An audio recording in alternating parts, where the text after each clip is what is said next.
ministro da Justiça e Segurança Pública, Sérgio Moro, vai ficar afastado do cargo na próxima semana, após ser o centro da polêmica nos supostos diálogos publicados pelo site The Intercept Brasil. Moro pediu licença do Ministério. Para debater o assunto, nós contamos com a presença do advogado Vinícius Bueira e da advogada Renata Gaber. Sejam bem-vindos. Obrigado. Bom, vamos começar na perspectiva de vocês.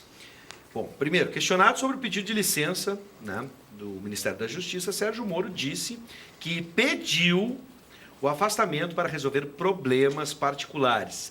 E aí, é apenas uma questão pessoal ou tem um fundo político na decisão? Cada um tem a sua perspectiva e aqui a gente tem um debate em alto nível e vamos começar agora.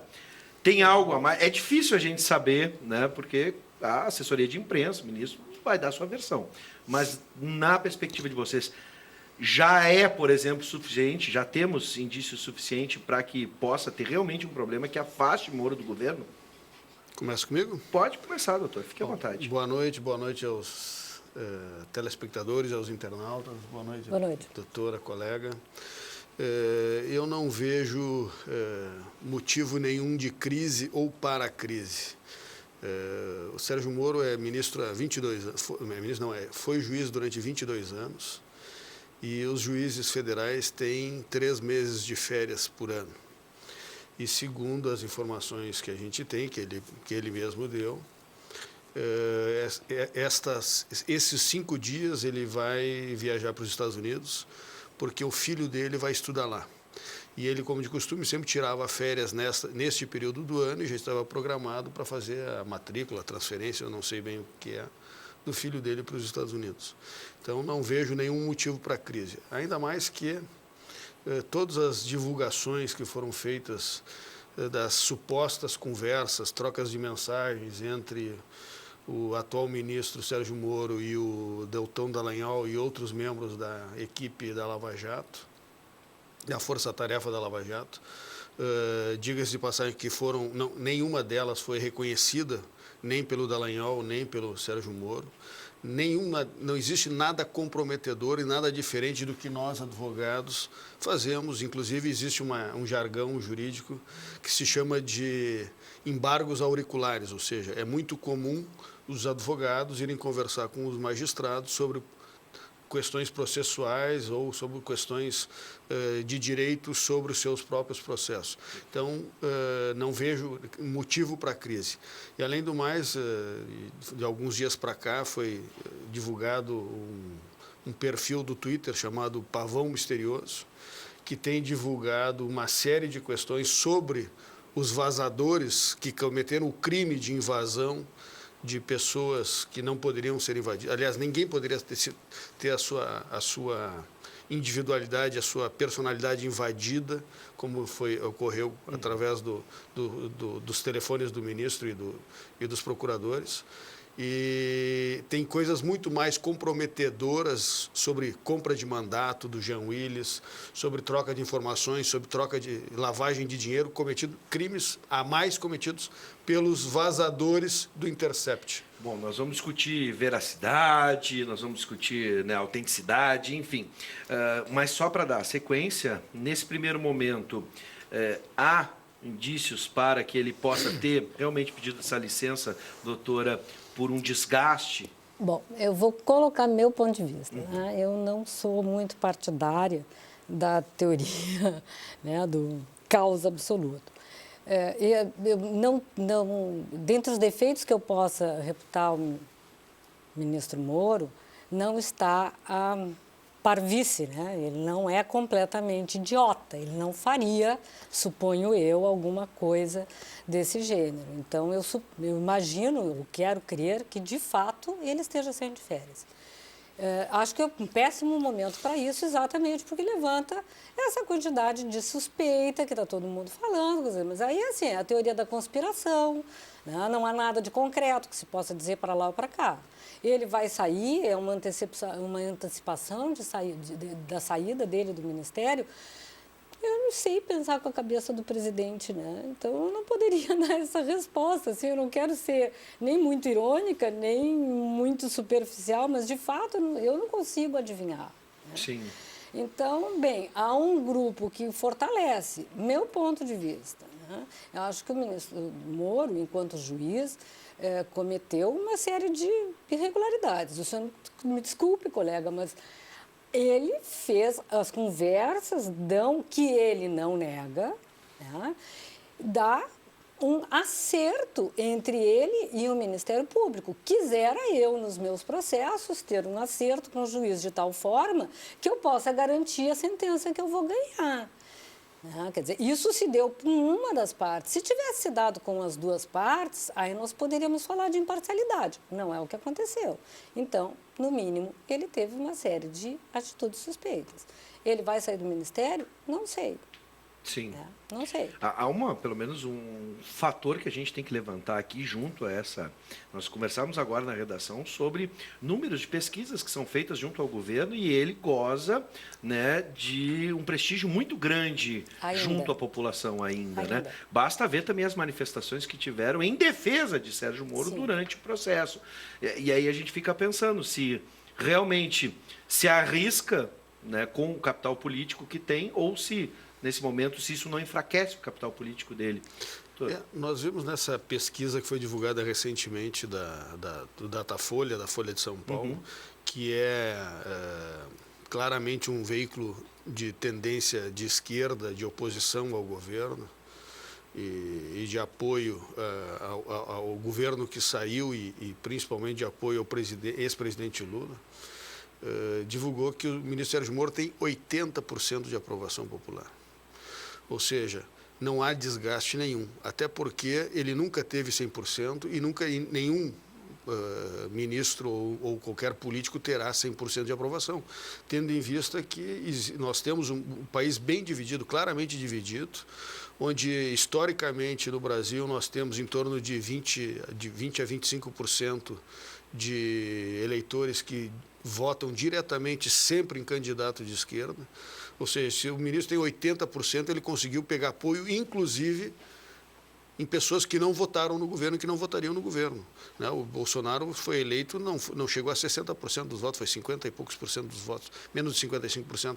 Se o ministro tem apoio de 80%, inclusive quem não votou no presidente Jair Bolsonaro está apoiando o Sérgio Moro. Então não há nenhum indício de desgaste, não vejo absolutamente nenhum motivo para criar polêmica. Ao contrário, o que a gente tem observado é que finalmente a Câmara vai aprovar agora, acredito eu, em 2 turnos até sábado, a micro-reforma da Previdência e em seguida já vai se encaminhar o debate e aprovação da reforma tributária e logo a seguir vai se encaminhar a aprovação do pacote anticrime, que vai modificar definitivamente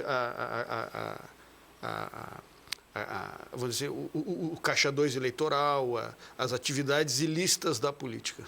Bom, só para deixar claro aqui, a pesquisa da Datafolha diz, né, ele é classificado como ótimo ou bom por 52% dos entrevistados. Aí tem as questões de ótimo, bom, regular. O regular também é aprovação. Né? Bom, enfim, nesse caso, em cima dessa perspectiva, com esses números, essa decisão não pode, de alguma forma, enfraquecer ele? Teria que ser feita uma nova pesquisa agora, após esse período de licença?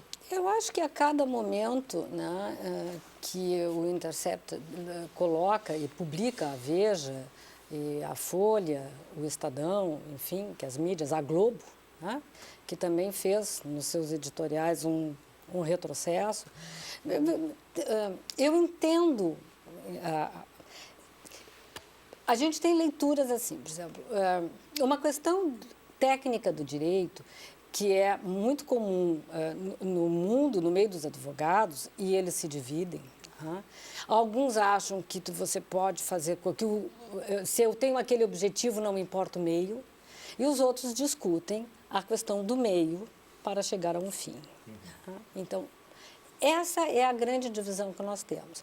Para o grande público, houve um bombardeamento em que pese o colega diga que a Folha é um jornal de esquerda, e eu tenho uma imensa dúvida a respeito disso, durante muito tempo, nos últimos anos do governo Dilma, havia uma forte batida contra um governo de esquerda.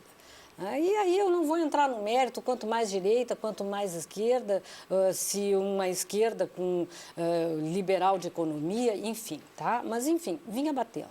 Tanto vinha batendo que nós chegamos no impeachment, certo? E surge, então, um juiz que sai do sacerdócio, porque a judicatura é alguma coisa que se faz sozinho, é uma atividade solitária e que, em conjunto, eles têm uma ação política. Veja, ou é política ou é judicância. Né? Afinal, qual é o caminho que nós estamos tomando?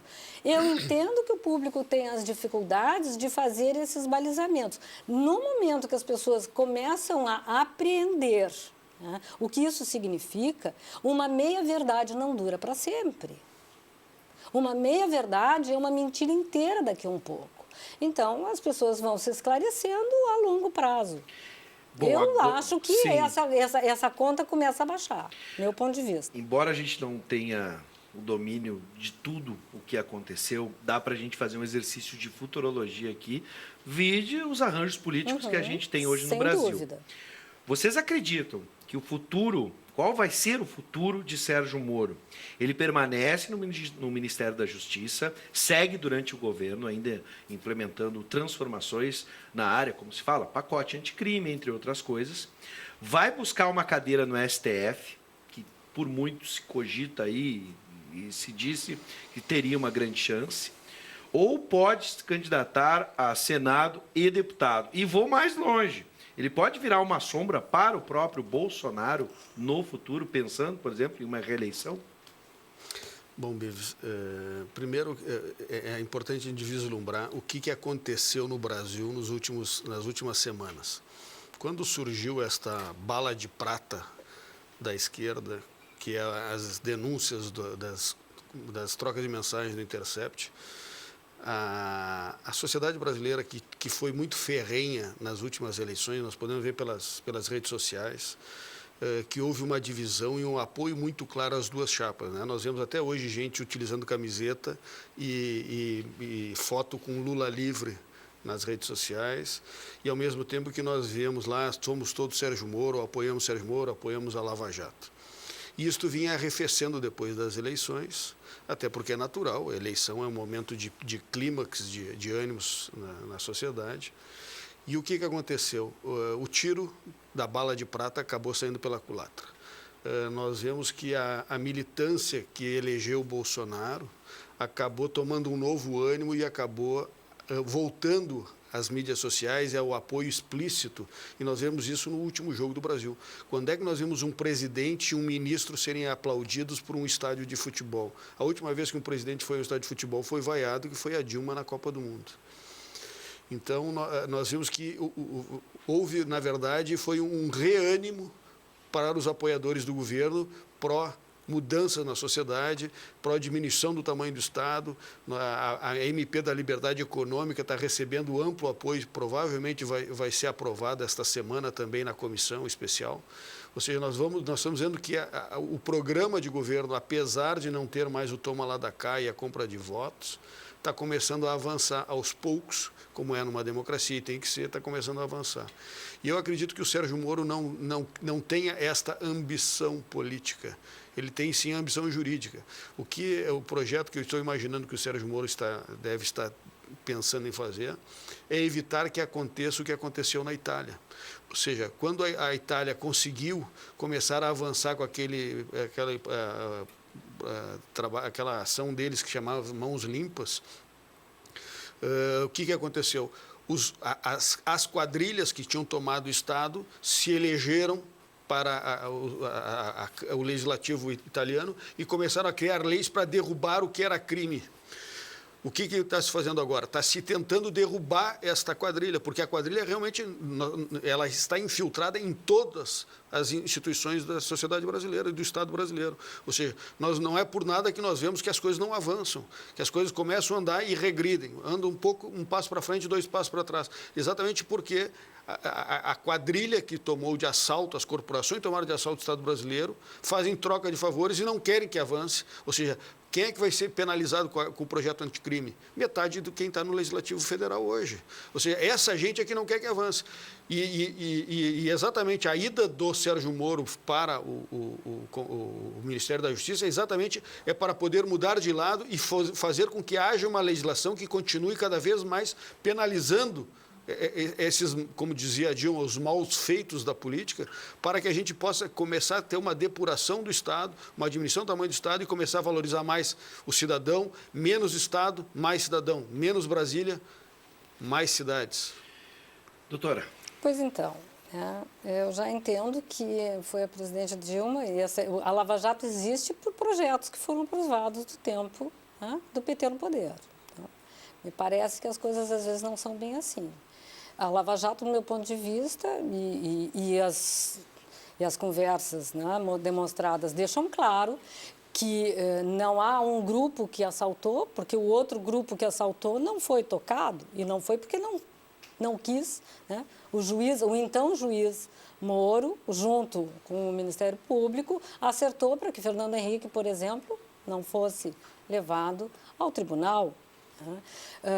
Não há mais pagamento? Eu não sei. 20 deputados foram acertados agora para aprovar na comissão especial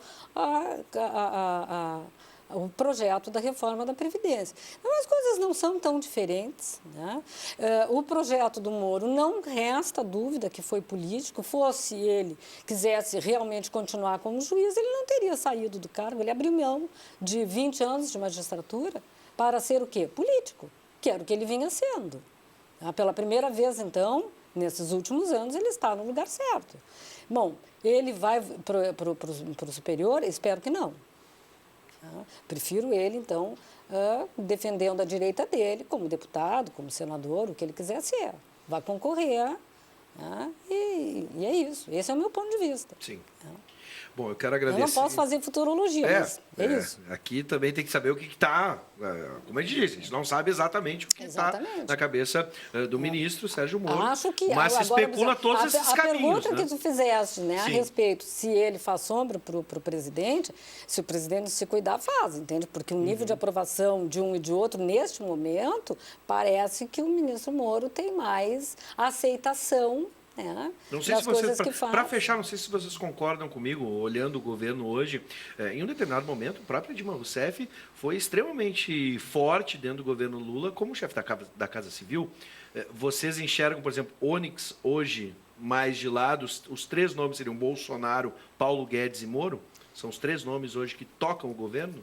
São os principais nomes do governo? Olha, eu não vejo dúvida nenhuma de que os grandes nomes do governo e que conduzem a política do governo seja o ministro da Economia e o ministro da Justiça. Sim. Isso é inconteste. Independente de gostar ou não, mas hoje são os nomes que... E são os nomes que estão levando a política e levando a implementação das políticas que levaram à eleição do presidente. Bom. Eu quero agradecer a presença da doutora Renata Gaber, também do doutor Vinícius Boeira. A gente teve um debate em alto nível e seguimos agora para ver o que vai acontecer, pós pedido de licença, se continua ou não no governo. Fica aqui um convite para a gente analisar a decisão depois, E é bom que as posições foram completamente antagônicas, uma de encontro à outra. É bom que o telespectador ouça, analise, pense e busque informações para tirar suas próprias conclusões. Isso é que é o importante. Teve uma convergência aqui, que foram análise sobre o governo. A gente acha pontos de convergência. Doutora, doutor, sejam sempre bem-vindos. Obrigado pelo convite. Uma boa noite.